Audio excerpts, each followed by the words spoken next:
갑자기 목사님께서 전화 주셔서 순종하는 마음으로 섰습니다. 그래서 같이 은혜 나누시고 또 함께 저도 은혜를 많이 받고 들어가게 되네요. 네, 감사합니다. 오늘 하나님의 동역자라는 제목으로 말씀을 잠깐 준비했는데요. PPT로 같이 보겠습니다. 오늘 성경 말씀은 고린도전서라는 책에서 불러왔습니다. 고린도전서는 바울의 책이라고 우리가 알고 있어요. 그래서 저자는 바울 사도가 고린도 교회에 쓴 편지를 보게 되었습니다. 고린도전서의 주제는 복음 안에서 세워지는 거룩한 공동체에 대한 이야기를 담고 있어요. 그런데 교회는 다 천사들만이 모인 곳이 아니고 누가 모였습니까? 죄인들이 모인 곳이에요. 그래서 죄인들이 모이는 곳이 두 곳이 있는데 교회와 감옥입니다. 네, 감옥은 마음대로 못 돌아다녀요. 근데 교회는 돌아다닐 수 있는 것 뿐입니다. 네, 그래서 우리는 죄를 갖고 있는데 이 죄는 누구나 다 갖고 있죠. 다 갖고 있는데 죄를 인식하지 못하고 살아가는 거예요. 그러나 우리가 죄라고 하는 것은 하나님의 눈으로 봤을 때 죄인 거예요. 인간의 눈으로 봤을 때는 미워하는 거, 남 괴롭히는 거 큰 죄라고 볼 수 없죠. 우리가 죄로 따지는 거는 사람을 죽이거나 성폭력을 하거나 아니면 사기를 치거나 폭행하거나 이걸 이제 큰 죄로 보잖아요. 근데 하나님의 법은 더 강력한 법이기 때문에 기도를 쉬는 거 죄입니까 아닙니까? 네. 죄라고 나와 있어요. 예, 미워하는 거 죄입니까 아닙니까? 네. 죄라고 나와 있어요. 그러니까 하나님의 법은 너무너무나 큰 법이에요. 그래서 그 하나님의 법으로 봤을 때는 의인은 없나니 하나도 없다. 그래서 우리는 부족하지만 죄인인 걸 깨닫고 죄사함 받아서 하나님 자녀로 살아가는 그런 공동체가 됩니다. 그런데 이 고린도 교회도 문제가 많은 교회였어요. 그래서 고린도 교회의 문제점들을 보면은 첫째는 교회가 분열되어 있었습니다. 오늘 주제입니다. 그래서 어떤 사람은 바울한테 복음을 받으니까 나는 바울파, 아볼로 선생님이 말씀 잘 보니까 나는 아볼로파, 베드로 선생님이 잘하니까 나는 게바파. 그래서 막 이 교회가 분열되어 있는 거예요. 이 분열되어 있는 교회들이 또 많이 있습니다. 나는 충청도에 있으니까 충청도파, 전라도니까 전라도파, 경상도파, 강원도파. 교회가 그럼 정신이 없는 거예요. 예, 그래서 교회는 다 하나님의 자녀라는 공통점을 가지고 모인 기관이다. 그래서 교회의 분열 문제들을 얘기를 하고, 그 다음에 교회가 도덕적으로, 윤리적으로 그 당시에 교회가 문제가 있었습니다. 우리는 상상도 못하겠지만 교회에서 바람이 났어요. 바람이 나서 아버지하고 아들이 한 여자랑 바람이 난 얘기가 성경에 나옵니다.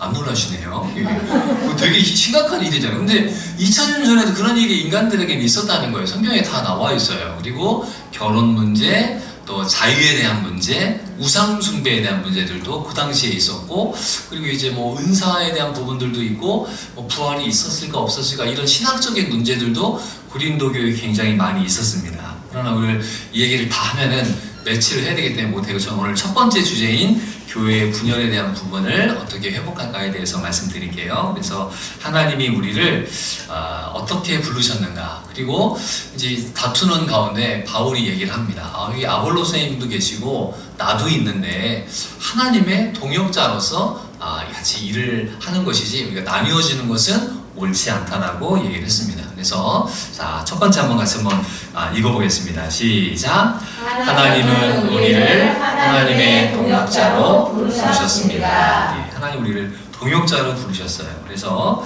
아까 우리 읽었던 말씀이죠. 우리는 하나님의 뭐라고요? 동역자들이요. 그래서 바울과 아볼로 선생님이 동역자인데, 바울과 아볼로 선생님만 동역자가 아니라 우리 꿈사랑 교회에 있는 모든 성도님들 역시도 하나님의 동역자로서 같이 우리가 인생을 살아가고 있다는 것입니다. 그런데 이제 이런 게 있어요. 예를 들어서 제가 이제 청소를 이렇게 하는데 아이들이 있습니다. 제가 아이들한테 도와달라고 얘기하거든요. 예. 근데 제가 청소를 못해서 도와달라는 게 아니고 그 아이에게 뭘 가르쳐주고 싶을까요? 청소하는 법을 가르쳐주고 싶은 거예요. 그래서 이거 하는데 같이 좀 도와줄래? 하면은 걔가 동역자가 되는 거예요.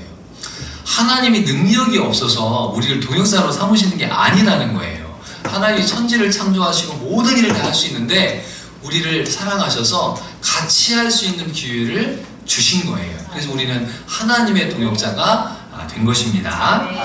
자, 그럼 동역자라는 단어를 좀 깊게 보니까 같은 사명과 같은 목적을 가지고 함께 일하는 사람이에요. 동역자라는 것은. 그러니까 어떤 분명한 사명과 목적 의식을 가지고 같이 가는 거예요. 교회라는 곳이 바로 이런 곳입니다. 교회는 예수님의 비전 공동체예요. 예수님의 꿈의 공동체예요. 예수님의 사랑의 공동체예요. 그 예수님의 말씀을 듣고 은혜 받고 도전받은 사람들이 같이 모이는 곳이고 같이 모여서 같은 목적으로 해서 일하는 곳이에요. 그래서 우리는 여기서 예배가 있고 그 다음에 기도와 찬송과 교제와 또 우리 봉사와 섬김 모든 세계 교회가 다 똑같습니다. 왜냐면 이거는 목사님들이 만드신 게 아니고 예수님이 정해놓으신 거거든요. 그래서 예배 공동체 속에서 예배드리고 말씀 배우고 기도회 갖고 찬양하고 또 봉사하고 선교하고 이 세상 위에서 빛과 소금 역할을 감당하는 거, 이거를 이 목적을 가지고 우리가 모인 거예요. 그래서 우리는 서로가 서로에 대해서 배려하고 나가셔야 됩니다. 자, 성경 속에도 동역자들이 나와요. 자, 예수님도 능력이 없어서 12명을 고른 게 아니에요. 예수님은 다 하실 수 있으세요. 그런데 12명의 사도를 택해서 같이 하나님의 일에 동참케 하신 거예요. 바울 선생님도 디모데를 택해서 교회를 만들어가게 됐고, 그리고 7 집사님들을 이제 사도행전을 읽어보면은 7 집사님들을 뽑아서 교회의 역할들을 나눠서 하게 하신 것입니다. 그래서 성경 곳곳마다 이 동역자라는 단어가 나와요. 자, 고린도후서 말씀을 표제 세번역이 아니어서 죄송합니다. 같이 읽겠습니다. 시작. 기도로 말하면 나의 동료요, 너희를 위한 나의 동역자요. 우리 형제들로 말하면 여러 교회의 사자들이요 그리스도의 영광이니라. 아멘. 고린도후서를 이제 바울이 쓰면서 디도에 대해서 설명해서 디도도 나의 동료고 너희를 위한 나의 동역자다. 그래서 우리는 이 동역자라는 단어를 아끼셔야 되고 소중하게 여기셔야 되고 해야 됩니다. 그래서 저는 우리 그 지하가동센터에 선생님들이 계세요. 제가 이제 카톡으로 이렇게 생일 때 이렇게 문자도 보내드리고 하거든요. 이제 뭐라고 쓰냐면요, 함께 동역해줘서 너무 고맙습니다.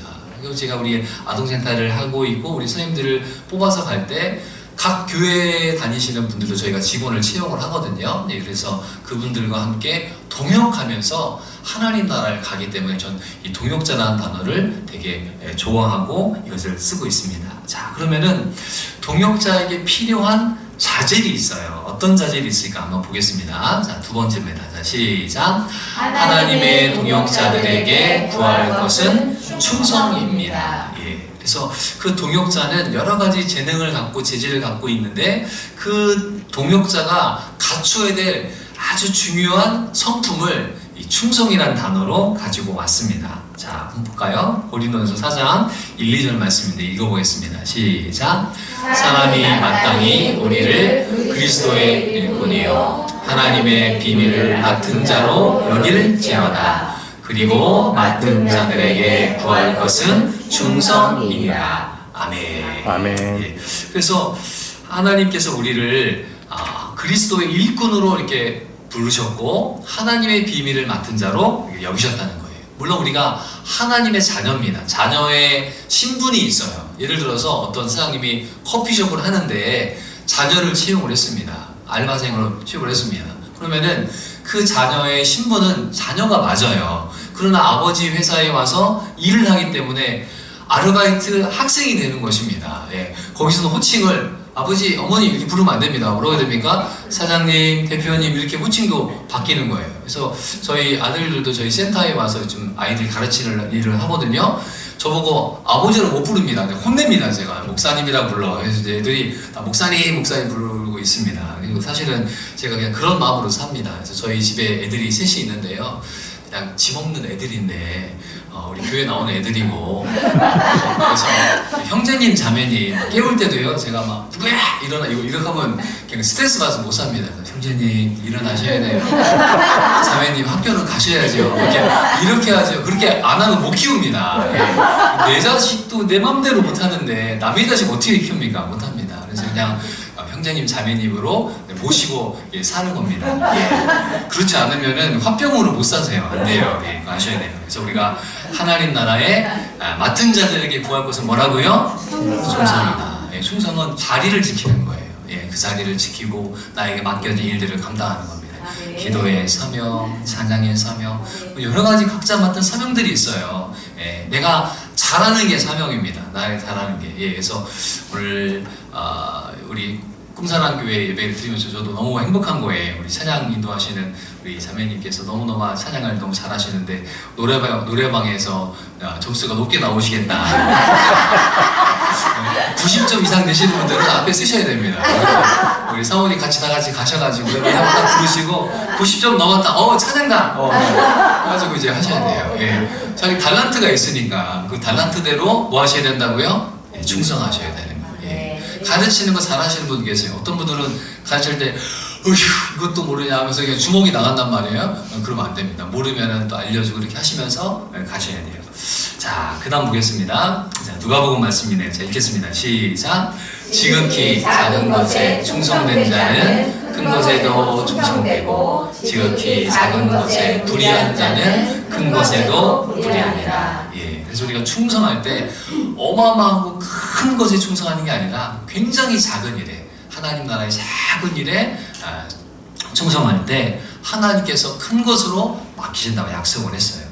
자, 잠언 말씀 한번 보겠습니다. 자, 시작.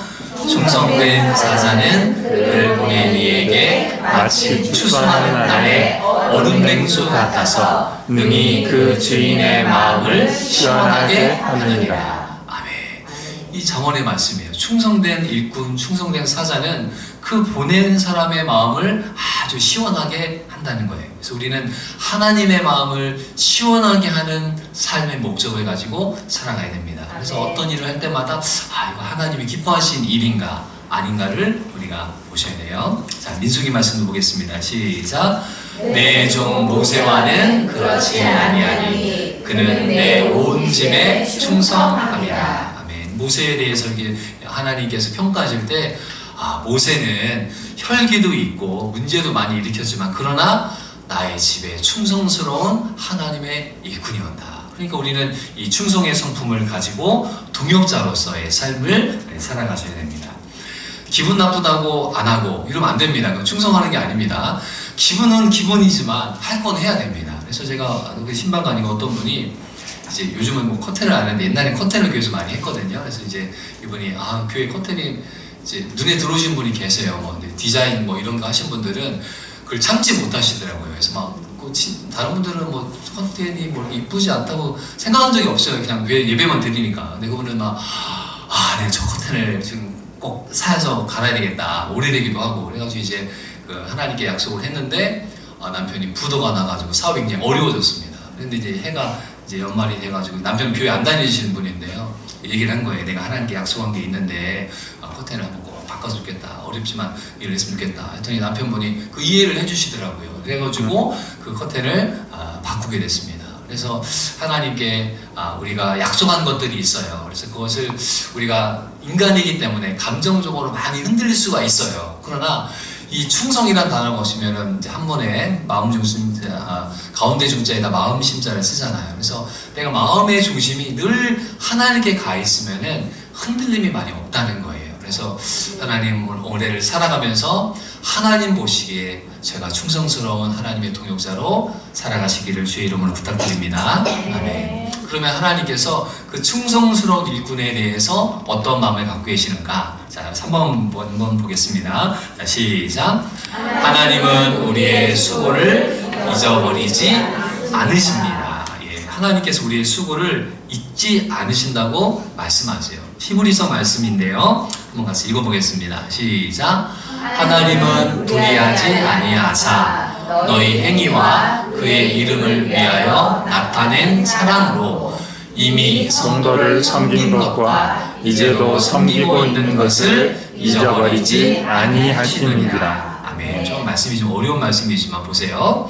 하나님은 불의하지 아니하사 공의로우신 분이에요. 그래서 너희의 행동을 다 알고 계시고 그 이름을 위하여 나타낸 사랑으로 성도들을 위해서 열심히 섬긴 우리의 모습들을 아시고 과거에 섬긴 것도 아시고 지금도 섬기고 있는 것을 하나님이 잊어버리지 않으신다는 거예요.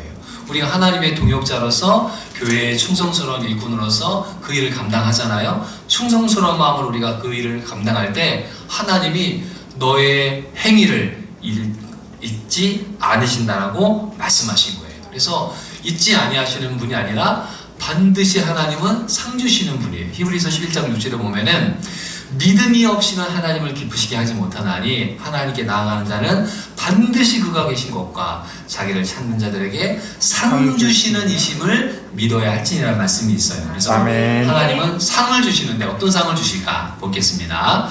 자, 여기 말씀인데요. 자, 요거 말씀 보겠습니다. 시작. 또 누구든지 제자의 이름으로 이 작은 자 중 하나에게 냉수 한 그릇이라도 주는 자는 내가 진실로 너희에게 이르노니 그 사람이 결단코 상을 잃지 아니하리라 하시니라. 아멘. 자, 여기 보자. 제자의 이름으로, 주님의 이름으로 작은 자 하나에게 냉수 한 그릇, 생수 한 그릇 한 병 정도 생각하면 되겠습니다. 한 500원 정도 하겠네요. 예. 내가 정말 그런 작은 희생과 헌신을 통해서 어떤 일을 했을 때 그 작은 냉수 한 그릇이라도 대접한 행위가 있잖아요.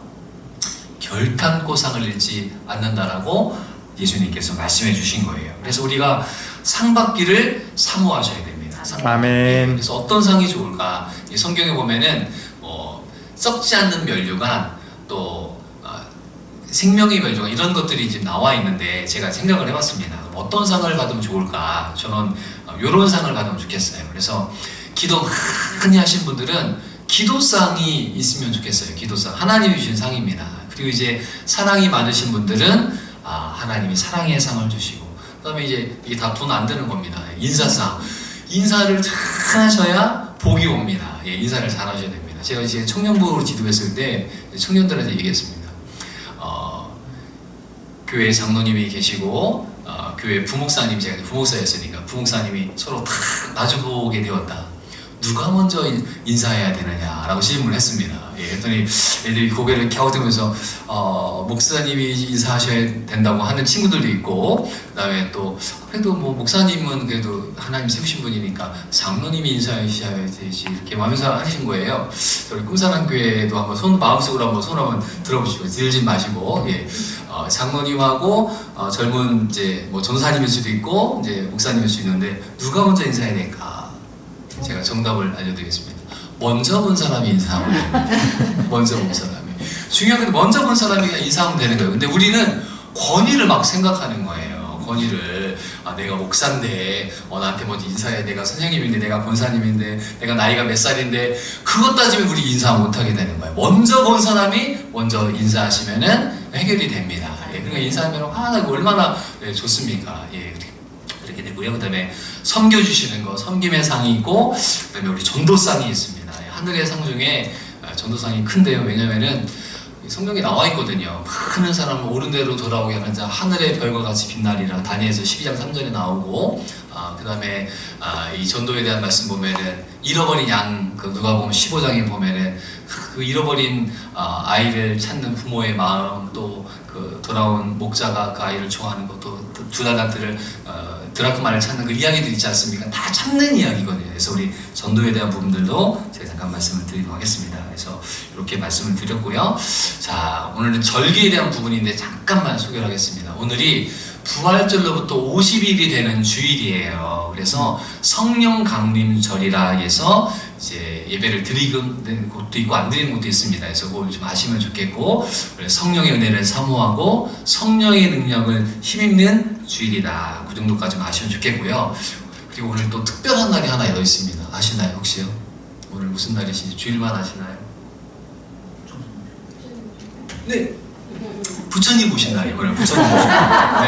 네. 되게 중요한 날이에요. 네. 그래가지고 제가 부처님 오신 날에 저 이제 설교할 때마다 옛날 얘기하면은 재미없잖아요. 오늘 살면서 오늘 중요한 말씀들이 있어야 돼요. 그래서 우리가 부처님 오신 날을 바라보는 관점에 대해서 오늘 딱 주일하고 맞았잖아요. 이걸 아셔야 돼요. 그래서 우리가 불교와 기독교의 차이점을 알고 계셔야 됩니다. 예, 불교는 고통을 해결하기 위한 깨달음을 갖고 있는 종교예요. 나쁜 종교 아닙니다. 불교의 가르침이 좋아요. 예, 자비를 가르쳐 주잖아요. 자비가 있는데 제가 설교를 준비하면서 저는 처음 알았습니다. 저는 우리 학교 다닐 때 왜 안 배웠나 모르겠어요. 예. 부처님 오신 날에 이제 불교의 가르침은 자비고 기독교의 가르침은 뭐죠? 사랑이잖아요. 그죠? 사랑이잖아요. 그래서 이 불교의 자자가 다른 사람에게 행복을 주는 마음이래요. 자자가. 그러니까 불교의 그 가치관은 다른 사람에게 행복을 주고 빗자는 이제 다른 사람의 고통과 함께하는 그런 마음이 돼요. 되게 좋죠. 인간적으로 너무너무나 불교의 가르침이 좋은 것입니다. 왜냐하면 다른 사람의 고통을 아파하고 다른 사람의 행복을 추구하기 때문에 나쁜 건 아니에요. 너무나 좋습니다. 근데 기독교의 가치관은 뭐냐? 은혜를 통한 죄사함을 갖고 있는 종교인 것이에요. 그래서 불교는 죄 문제를 해결하지 않습니다. 해결할 필요도 없습니다. 왜냐하면 이 가장 큰 가치이 고통을 해결하기 위한 깨달음이잖아요. 자기를 내려놓아야 된다. 욕심을 버려라. 또 집착을 버려라. 성불하십시오. 뭐 이런 얘기들을 하잖아요. 죄 문제를 건드리지 않는 거예요. 근데 기독교는 죄 문제를 해결할 수 있는 유일한 종교입니다. 어떻게 해결합니까? 예수님께서 우리를 위해 그 피값을 치르고 죄값을 지불하셨기 때문에 우리가 하나님의 자녀가 되어서 구원받아 하나님 자녀가 되었다는 것이 가장 큰 하나님의 은혜인 것입니다. 그래서 우리는 은혜로 구원을 받게 되는 것이에요. 이게 아멘. 기독교의 가장 큰 강점인 것입니다. 그래서 불교 신자들을 만날 때 불교 신자 아니어도 됩니다. 요게 이제 제가 만든 전도법입니다. 그냥 뭐 다른 책에도 있는지 모르겠습니다. 저는 이렇게 딱 기본적인 질문들을 제가 해요. 첫 번째는 주로 아이들에게도 많이 하는데 이 세상이 어떻게 만들어졌느냐라고 질문합니다. 예, 혹시 이 세상 어떻게 만들어졌는지 알아? 물어보는 거예요. 그냥 예, 우리 차 마시면서 뜬금없이 물어보셔도 돼요. 그냥 네, 그래서 김씨 김 선생님 뭐 할 수도 있고요. 혹시 세상이 어떻게 만들어졌는지 알아요? 저는 애들한테 물어봅니다. 이제 초등학교 다니는 얘들아, 너 이 세상이 어떻게 만들어졌는지 아니? 그 애들이요. 그런 질문을 잘 못 들어보거든요. 또 똑똑한 애들이 있어요. 세상이 뭐 이렇게 핵폭탄이 일어나가지고 뭐 핵융합으로 이렇게 세상이 만들어졌어요. 뭐 얘기해요. 너 어떻게 아니? 유튜브에서 봤어요. 그래 애들이. 예. 성경은요 하나님이라는 분이 세상을 만들었고요. 진화론은요 우연히 세상이 만들어진 거예요. 우연히 폭발이 일어나고 우연히 뭐든지 다 일어나는 거예요. 그래서 우리는 천지는 하나님 만드셨다. 종이 한 장도요 공짜로 그냥 생기는 법이 없습니다. 다 공장에서 만들어내잖아요. 종이 한 장도. 그러면은 이 지구라고 하는 이 엄청난 이 행성이 그냥 만들어졌겠습니까? 하나님이 만드신 거예요. 두 번째로 천국과 지옥이 있느냐라고 물어봅니다. 애들한테 천국과 지옥이 있느냐. 근데 천국과 지옥을 생각하지 않고 살아갑니다. 사람들은 천국이요. 뭐 천국도 필요 없고 지옥도 필요 없고 그냥 이 세상만 존재로 믿고 대부분의 사람들이 살아가고 있는 거예요.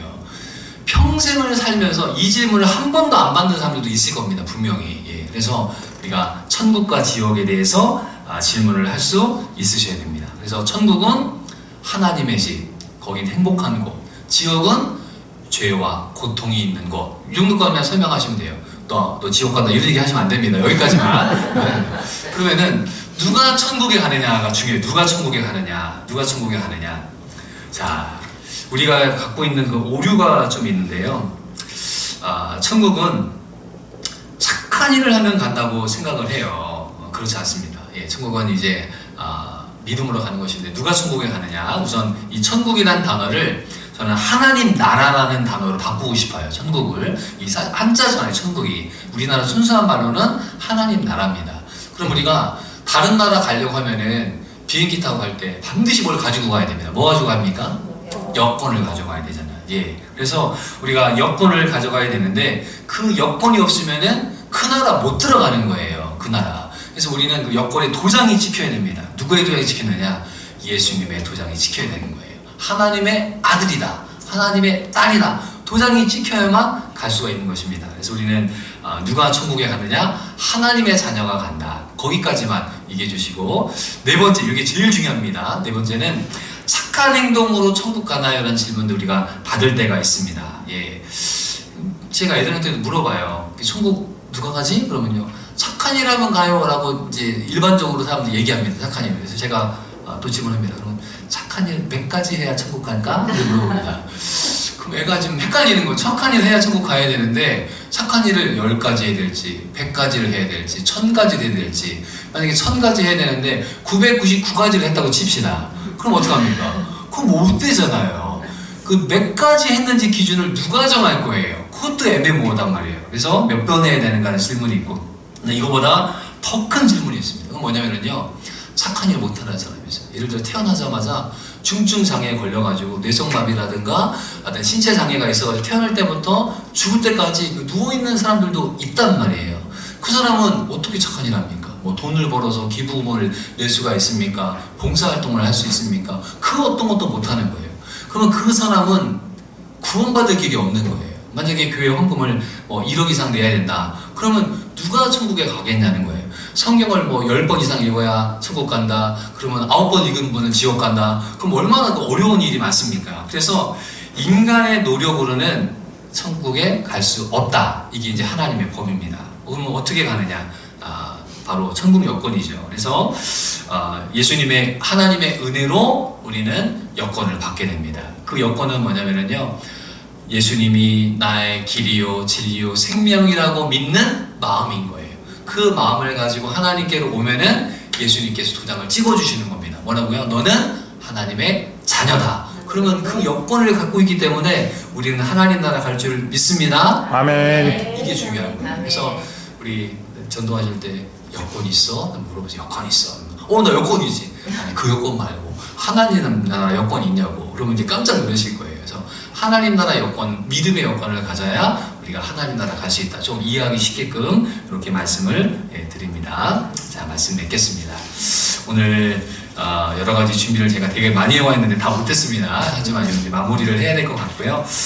여기 주보에 나와 있는 것들로 한번 정리하면서 말씀 제가 한번 드리고 마치도록 하겠습니다. 자, 초대교회는 예수님의 거기 빈칸은 제자들이죠. 예수님의 제자들, 이 교회를 이끌어 갔습니다. 사도들은 기도 중에 7명의 집사들을 세우게 되었습니다. 그래서 교회에 목사님도 계시고 또 우리 교회 일꾼들, 목자 시스템에 갖춰 여러 가지 아무튼 일하시는 일꾼들이 계세요. 그래서 오늘날의 다양한 직분이 존재하고, 이 직분은 낮고 높고 낮음이 아니라 자신에게 맞는 사역의 위치라고 보아야 합니다. 교회에서 섬기는 모든 사람들은 하나님의 무엇이라고요? 동역자입니다. 자, 그래서 동역자의 뜻은 거기 빈칸 적어보겠습니다. 함께 일하는 자. 원래는 제가 길게 얘기했죠. 같은 사명과 같은 목적을 가지고 함께 일하는 자인데 그냥 같이 하셔도 상관없습니다. 함께 일하는 자란 뜻입니다. 하나님과 함께 일하며 교회를 세워가는 모두가 하나님의 동역자입니다. 목사님들도 동역자고 우리 모든 성도님들도 같은 동역자예요. 자, 3가지 주제 있었죠. 1번, 하나님은 우리를 하나님의 무엇으로 부르셨습니다? 동역자로 부르셨습니다. 하나님의 자녀는 하나님의 자녀는 우리의 영적 신분입니다. 네, 영적 신분이에요. 우리가 하나님의 자녀인 거는요. 그러나 교회에서 일을 할 때는 일꾼으로, 정답이 일꾼입니다. 우리는 하나님의 자녀의 신분을 갖고 있지만 일을 할 때는 일꾼으로서 교회를 섬깁니다. 하나님은 우리를 동역자로 부르셨습니다. 내가 교회를 스스로 찾아온 것 같아도 우리의 발걸음을 인도하신 분은 하나님이시다. 2번째, 자, 하나님의 동역자들에게 구할 것은 충성입니다. 교회의 동역자로 일을 잘할 수도 있고 못할 수도 있습니다. 그러나 하나님이 원하시는 것은 능력보다 성과보다 결과보다 충성입니다. 충성은 군인의 자세입니다. 그리스도의 영적, 빈칸에다 군사라고만 쓰시죠. 군사로서, 그리스도의 영적 군사로서 자신의 자리를 지키는 것이 최고의 충성입니다. 남이 보지 않아도, 남이 인정해 주지 않아도 하나님을 바라보며 맡은 사명을 감당하는 것이 충성입니다. 3번째로, 하나님은 우리의 수고를 잊어버리지 않으십니다. 잊어버리지 아니하십니다. 사람들은 빈칸에 은혜입니다. 사람들은 은혜를 잊어버리고 살 때가 있습니다. 그러나 하나님은 하나님의 동역자들이 교회를 사랑하여 수고한 모든 것을 잃어버리지 않는다고 말씀하십니다. 하나님의 일에 동역한 자들은 하나님의 상급을 받습니다. 상 주신다고 하셨죠. 상급을 받습니다. 하나님의 사역에 동참하는 기쁨을 누립니다. 동참입니다. 하나님의 사역에 동참하는 기쁨입니다. 하나님이 능력이 없어서 우리를 동역자 삼아주시는 게 아니고요. 그 일을 같이 할 수 있는 그 기회를 우리에게 주신 거예요. 영원한 상급을 주신다고 약속하셨습니다. 냉수 한 그릇을 왜 섬김에도 무엇을 잃지 않는다고 하셨다고요? 예, 상을 잃지 않는다. 예, 그래서 오늘 큰 주제가 요거 이제 마지막으로 이렇게 정리해 놓은 겁니다. 그래서 오늘 고린도전서 말씀을 통해서 우리는 하나님의 동역자예요. 그래서 하나님의 거룩한 교회를 만들어가고 하나님 나라를 만들어가는 그 동역자로 다 부름을 받게 되었습니다. 아멘. 그리고 그 동역자들에게 필요한 것은 충성하는 마음입니다. 잘할 수도 있고 못할 수도 있어요. 그러나 하나님은 그걸 이렇게 따지지 않고, 사람들은 따지죠. 그러나 하나님은 그것을 크게 중요하게, 하나님은 중요하게 여기지 않으세요. 그 충성스러운 마음을 하나님이 보십니다. 세 번째로 하나님의 동역자를 기억하시면서 그들에게 합당한 상을 주신다고 약속하셨기 때문에 날마다 하나님 주시는 상을 사모하시고 살아가신 우리 모든 꿈사랑교회 성도님들 되시기를 주의 이름으로 축복합니다. 아멘. 기도하겠습니다. 하나님 아버지, 오늘 우리 꿈사랑교회 귀한 성도님들과 함께 고린도전서 말씀을 나눌 수 있는 은혜를 주심을 감사합니다. 아멘. 하나님, 우리를 하나님의 동역자로 불러주심을 감사합니다. 아멘. 세상에는 똑똑한 사람, 돈 많은 사람, 능력 있는 사람들이 많이 있지만 그 사람들을 택하지 아니하고 하나님께서 우리를 하나님의 자녀로 삼아주셔서 하나님의 거룩한 일에 동참하게 하심을 감사합니다. 아멘. 하나님, 때로는 우리의 능력이 부족하지만 충성스러운 일꾼이 되어서 주인의 마음을 기쁘게 하는, 시원케 하는 우리의 삶을 살아갈 수 있도록 은혜 베풀어 주시옵소서. 아멘. 하나님도 우리 열심히 일했을 때 그 상을 잃지 않는다고 말씀하셨는데 이 세대에도 상을 주시고, 특별히 우리 자녀분들이 계시고 우리 손자 손녀들이 있는데 하늘의 상을 갚아주실 때 신명기에 나와 있는 말씀처럼 천대 만대에 걸쳐서 복을 주시던 그 말씀이 그대로 이루어지기를 축복합니다. 아멘. 오늘 5월 달을 보내면서 하나님 은혜에 붙잡고 사랑하는 우리 모든 성도님들에게 주님의 은혜를 깊이 묵상하는 마음을 주시고, 특별히 오늘 성령 강림절에 우리 마음속에 성령의 충만함이 있어서 하나님의 일에 능히 감당할 수 있는 믿음의 식구들 되게 하여 주옵소서. 아멘. 예수님의 이름으로 감사하며 기도드립니다. 아멘.